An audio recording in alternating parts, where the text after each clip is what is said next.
Year. CPA David Peters joins us with what we need to know. Thank goodness, David, because typically this is not something that most of us look forward to this time of year. Tax season officially underway. What's new this year? Well, there's lots of changes. A lot of it has to do with the fact that we are no longer experiencing some of the COVID-related incentives. So a lot of the incentives that were there last year, they're just no longer there during this filing season. Okay,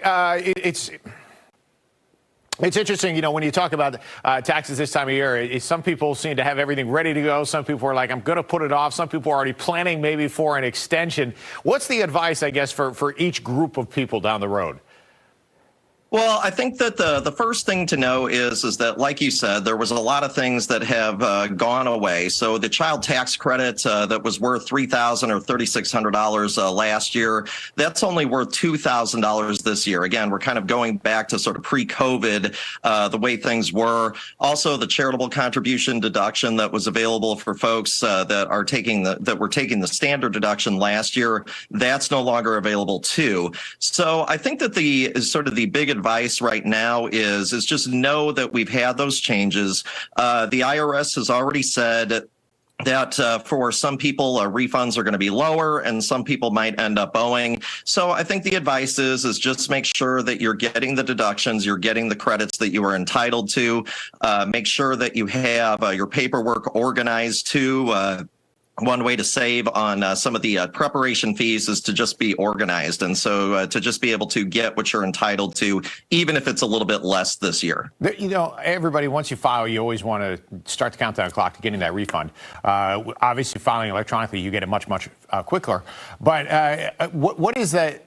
I guess with the way that the IRS is, the staffing issues these days, what can we expect as far as getting the refund? You said maybe they're preparing you to not get as much money back, but will it take as long?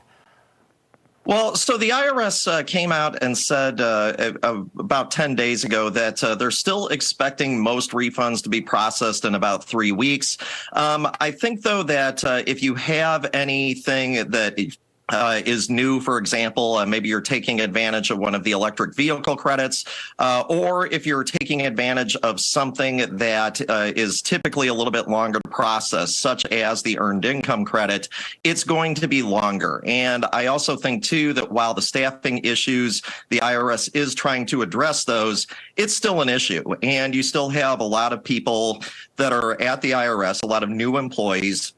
And I think that it is going to, that you're going to see that while, if it's kind of the standard fare, that those probably are going to be processed in about 3 or 4 weeks. I think it could be a lot longer for folks that are doing anything new, taking advantage of the new credits, or just doing something that is just maybe not the norm. One other thing before we let you go that people have been talking about lately is as far as your income levels, kind of changing those a little bit, moving them.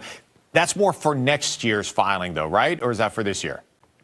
No, you're correct. I mean, so we see the big jump in the standard deduction that is going to help some folks out, especially in this time of heavy inflation. We see that in 2023. So this year's return is going to be for the 2022 year. We do see some increases in the standard deduction. We do see some other things, such as the inflation adjustments that we typically see, but we don't see the big jumps for inflation really until 2023. All right. Everybody can thank D.C. for that deadline being April 18th this year. Of course, get an extra couple days to file the taxes or the extension. David, thanks so much for joining us this morning. CPA David Peters with all the information.